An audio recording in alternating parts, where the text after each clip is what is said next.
The Pacific was quiet that morning, too quiet for Venice Beach. No waves roared, no surfers yelled. Just the soft hiss of water crawling across wet sand and the faint whisper of gulls circling in the pale gray dawn. Before we continue, where are you watching from? Drop it in the comments. If you enjoy stories like this, don't forget to like, share, and subscribe for more true crime storytelling. Let's dive in. At exactly 9:03 a.m., a jogger named Diana Ford noticed something strange at the water's edge. A dark shape, half buried in seaweed, rolling back and forth with the tide. At first, she thought it was a mannequin. Los Angeles was full of strange scenes: washed-up props, abandoned film gear, party leftovers from the night before. But as she got closer, she saw the glint of a badge. Diana froze. The air tasted like salt and rust. The man's arm was twisted unnaturally beneath him, the hand still clenched as if he tried to fight the sea itself. The badge gleamed against his soaked uniform, LAPD. She fumbled for her phone. "This is 911, what's your emergency?" I think I found a police officer. He's not moving. He's dead."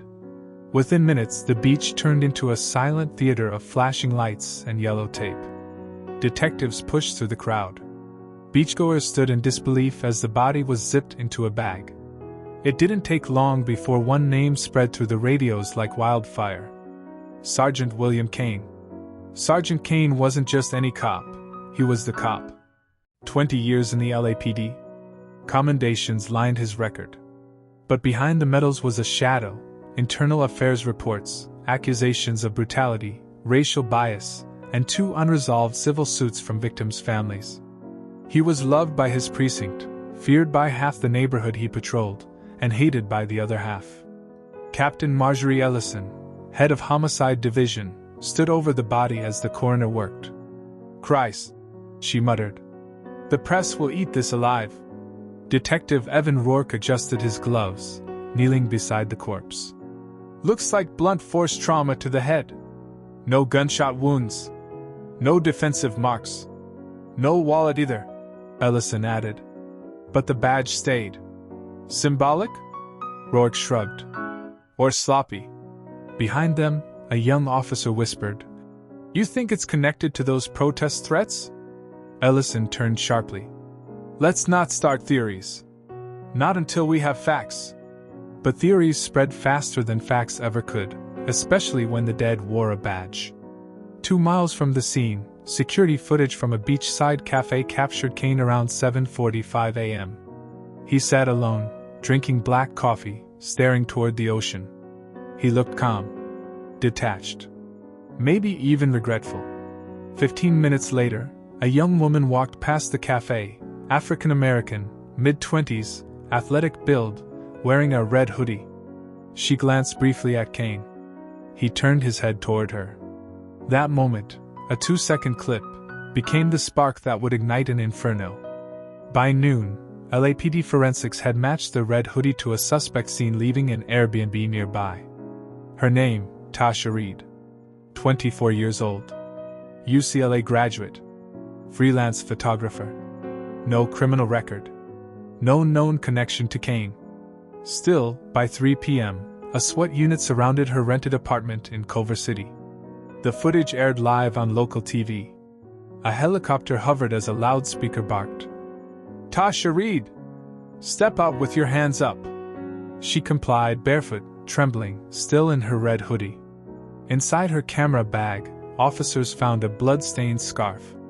The same type of scarf found near Kane's body. The public saw one thing: a young black woman arrested for killing a police officer. The headlines came fast. LAPD hero slain, suspect in custody. Racial tensions flare after officer's death. Who is Tasha Reed? By sunset, her face was everywhere. Detective Evan Rourke and his new partner, Layla Navarro, were tasked with interrogation. Rourke had seen hundreds of suspects, guilty and innocent alike. But Tasha looked lost. Not terrified. Not defiant. Just hollow. "Rourke, you were seen near the victim around 8 a.m. You want to tell us why?" "Tasha, I was taking pictures for a freelance gig. Landscapes, people, whatever. I didn't even know who he was. Navarro. Then why'd you run from the Airbnb when officers arrived? Tasha. Because 5 men with rifles were outside shouting my name. Wouldn't you run? Rourke leaned back. She had a point. Rourke. The scarf in your bag, it's got blood. We're testing it now. You want to explain that? Tasha. It's not mine. I found it by the boardwalk, thought it was pretty. I pick things up for photo props. Ellison watched from behind the glass, arms crossed. She's lying, she whispered. Rourke frowned. Maybe. Or maybe she's the only one here telling the truth. The department wanted this wrapped fast. The commissioner was under fire. Protesters were already gathering outside City Hall. #Justice for Kane trended before nightfall. But by the next morning, forensics returned with something that made every detective stop cold. The blood on the scarf? It didn't match Kane. In fact, it didn't match anyone in the LAPD database. Unknown. Undocumented. And that wasn't the only twist. The coroner's final report revealed that Kane had died around 4:30 a.m., nearly 4 hours before Tasha was seen on camera. She couldn't have killed him. Just as the news started to turn against the police, a call came in from Santa Monica Pier. Another body had washed up. This one, a man in plain clothes, but his ID matched an internal affairs officer who'd been investigating misconduct cases, including those involving Sergeant Kane.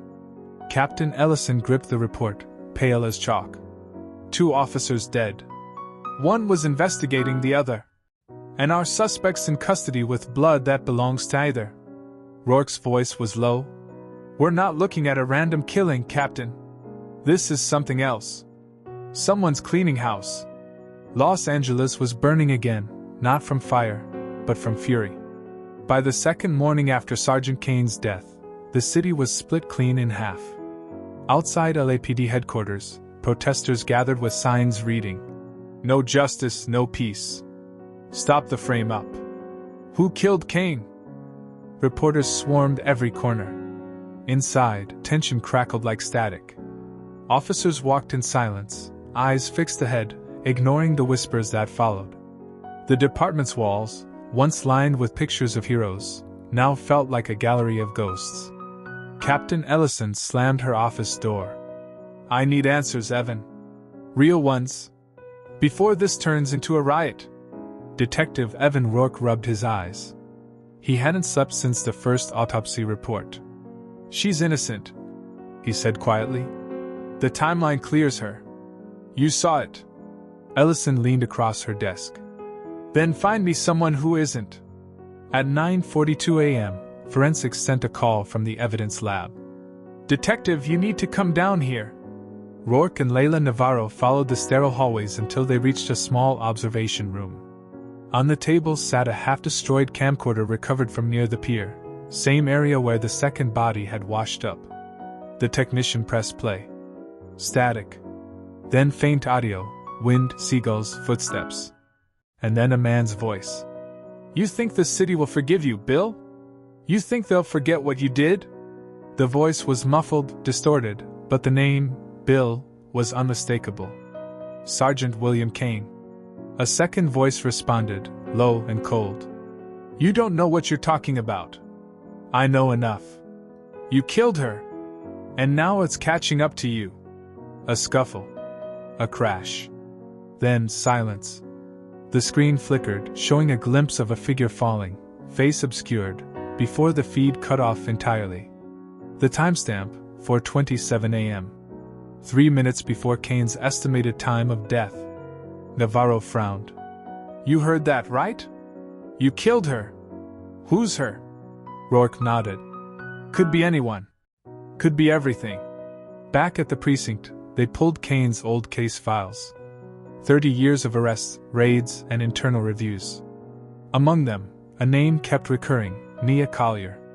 A young woman killed in 2013 during a botched narcotics raid. Shot in her apartment after officers claimed she reached for a weapon.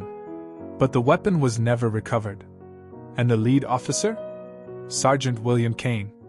The case had been buried quietly. Until now. When Rourke brought the file to Captain Ellison, she hesitated before taking it. This case was sealed, Evan. Sealed by who? Ellison's eyes darkened. Internal Affairs. Navarro spoke up. Same unit the second victim worked for. Rourke turned toward her. You're thinking what I'm thinking. She nodded. Someone's cleaning up loose ends. Ellison sighed. If that's true, we're dealing with something bigger than 2 dead cops. But she wasn't ready for what came next. At 2:18 p.m., a dispatch alert came in, unauthorized access to the police archives downtown. When officers arrived, they found an empty office. No forced entry. No alarm tripped. Just one thing missing, case file 441, Nia Collier. Security footage showed a tall figure in a hoodie, moving with confidence, swiping an access badge. The face never turned to the camera, but the badge ID flashed for a split second. It belonged to Sergeant Kane. Navarro whispered. That's impossible. Rourke's jaw tightened. Unless someone's using his credentials. They didn't know it yet, but whoever that was had access to every secret the LAPD had buried in the last 30 years. Meanwhile, Tasha Reed sat alone in a concrete cell, her red hoodie confiscated, her camera gone. The guards had stopped talking to her. The noise of shouting inmates echoed down the hall, blending with the buzz of flickering lights. When her public defender finally showed, he carried a thin folder, her case summary. Tasha, things are changing. Forensics proved you couldn't have done this. So I'm free? She asked. He hesitated. Not yet. The department wants to verify the results. They're scared of the backlash. She stared through the bars. They don't want the truth. They want a story. That night, news broke that Sergeant Kane had been under active federal review for corruption. The story spread like wildfire, evidence tampering, racially biased arrests, missing body cam footage from multiple shootings. Half the city cheered. The other half called it slander. Protests became violent. Downtown burned again. But inside LAPD headquarters, a smaller fire raged, fear. If Kane had really been part of something bigger, exposing it might destroy the entire department. And someone, somewhere, wanted to make sure that didn't happen. At 11:03 p.m., Detective Navarro received a strange call from a payphone outside her apartment. A woman's voice, calm, trembling, whispered, "You're looking for the wrong person." "Who is this?" Navarro asked. "Someone who was supposed to stay buried." "Where can we meet?" "You already know. The pier." Then the line went dead. Navarro looked at Rourke. She knew we'd call. At the Santa Monica Pier, the wind screamed through the wooden beams. Fog rolled in thick waves as Rourke and Navarro walked past the "closed after dark" sign. They waited. At first, nothing. Then footsteps. A woman emerged from the mist, her face shadowed by a hood. She stopped 10 feet away and tossed a brown envelope onto the ground.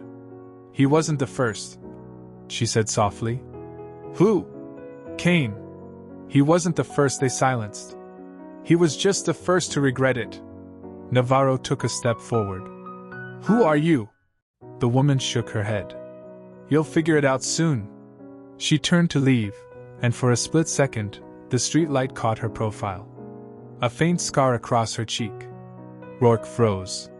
He'd seen that scar before, in the crime scene photos of Nia Collier.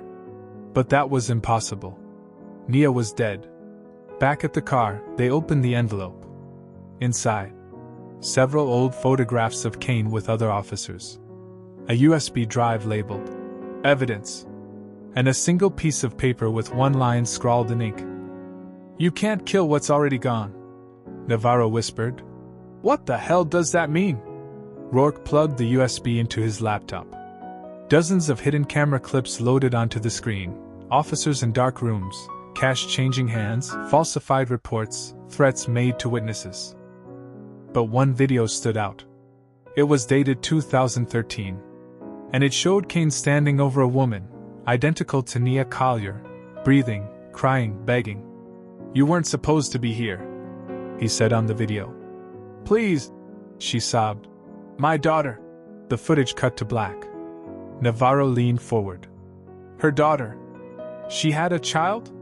Records confirmed Nia Collier had one child, born in 2011. But according to public data, that child never existed. No birth certificate. No social record. Nothing. Yet when Rourke traced medical reports from the year before the raid, he found a pediatric entry signed under a pseudonym, Dr. L. N. Reed. Reed. Tasha Reed. Rourke ran the names again. Birth records, old databases, sealed juvenile entries. And there it was, buried deep in a 2012 hospital log. Tasha Collier Reed. Born to Nia Collier. The suspect they'd arrested, the woman the city wanted to crucify, was the daughter of the woman Cain had allegedly killed. Navarro whispered. She didn't kill him. She just came back to find the truth. Rourke's stomach turned cold. Then someone else killed him, to stop her from getting close. Los Angeles was quieter that night. Not peaceful, just muted. The kind of stillness that comes after something breaks, and everyone's afraid to move in case they hear it shatter again. Detective Evan Rourke hadn't gone home in 3 days. Neither had Layla Navarro. The two of them sat in the evidence room, the faint hum of fluorescent lights cutting through the silence as the USB drive looped through the same video, over and over. The last thing Nia Collier said before the video cut. My daughter will find you. Navarro shut the laptop. It's her. It's really her. Tasha's the daughter. Rourke nodded slowly. Yeah. But if that's true, then who's the woman at the pier? At 8 a.m., Navarro convinced the lab to run an expedited DNA cross-match between Nia Collier's remains and Tasha Reed's sample. The result came back 6 hours later. Match confirmed, 99.97%. Rourke leaned against the counter. So she's not just connected. She is the story. Navarro frowned.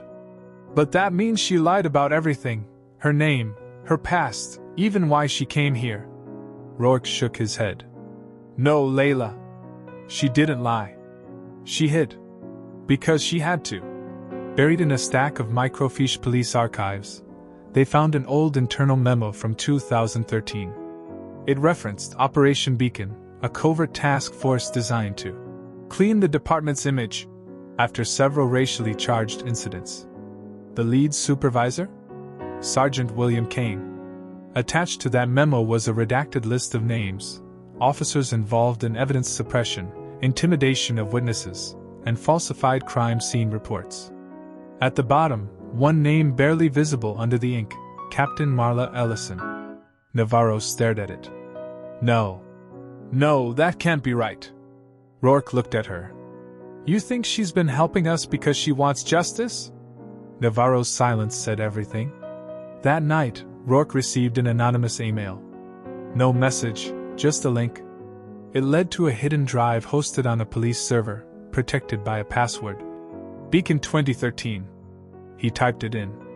The screen flickered, and dozens of video thumbnails appeared, all body cam footage from Cain's past operations. Files labeled Unauthorized Suppress and TOB Destroyed. They clicked one. The footage showed a dark apartment. Voices shouting. Cain's camera jolting wildly as gunfire erupted. Nia Collier's face appeared, terrified, hands raised.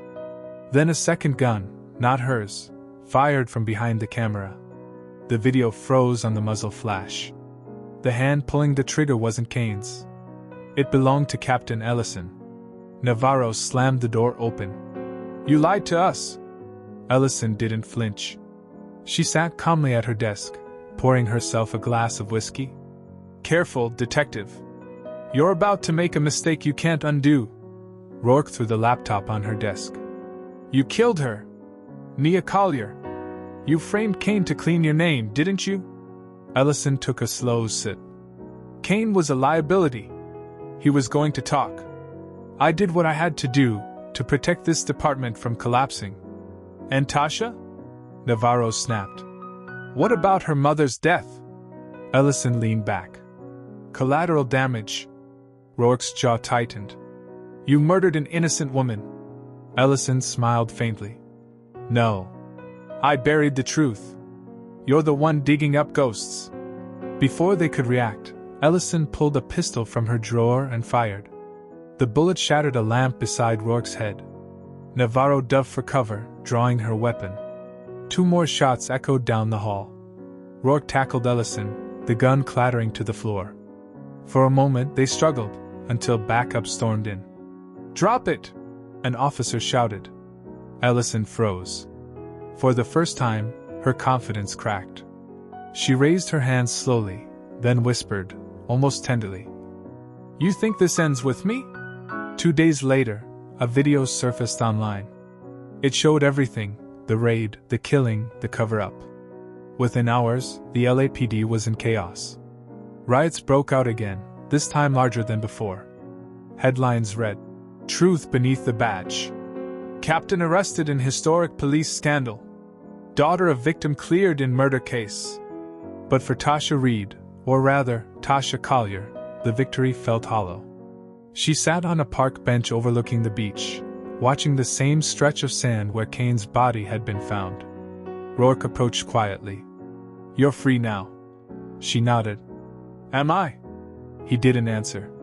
A week later, as Navarro cleared her desk, she found a small padded envelope in her drawer. No return address. No sender. Just a flash drive, again labeled Evidence. Inside were folders titled Beacon Continuation, Unresolved, Pending Clearance. Every one of them bore the same internal seal, Department of Justice, Washington, D.C. Rourke stared at the screen. They were running this everywhere. Not just L.A. Navarro looked at him. Then this was never about one murder. He nodded. It was about all of them. Late that night, Rourke drove to the pier. Fog curled around the wooden post like smoke from a dying fire. At the end of the walkway stood a silhouette, still, silent. It was her. The same woman from the night they first received the envelope. The scar, the hood, the same calm posture. He stepped forward. You're not Tasha. Are you? The woman smiled faintly. Tasha's safe. That's all that matters. Then who are you? A reminder. Of what? Of what justice costs. She handed him a small, water-warped photograph, a child holding a police badge. Then she turned and walked into the mist, fading like a memory. Rourke stood alone, the photo trembling in his hand. 3 months later, the Internal Affairs Committee released their findings, over 30 officers suspended. 4 charged. Multiple investigations reopened. But the file labeled Beacon 9 Unresolved remained sealed. Rourke opened his personal recorder, pressing play one last time. Some ghosts aren't haunting us because they want revenge. They're haunting us because they want to be remembered. He closed the recorder, looked out the window, and watched the city lights blink through the smog. Far in the distance, sirens wailed again. Same sound, different tragedy.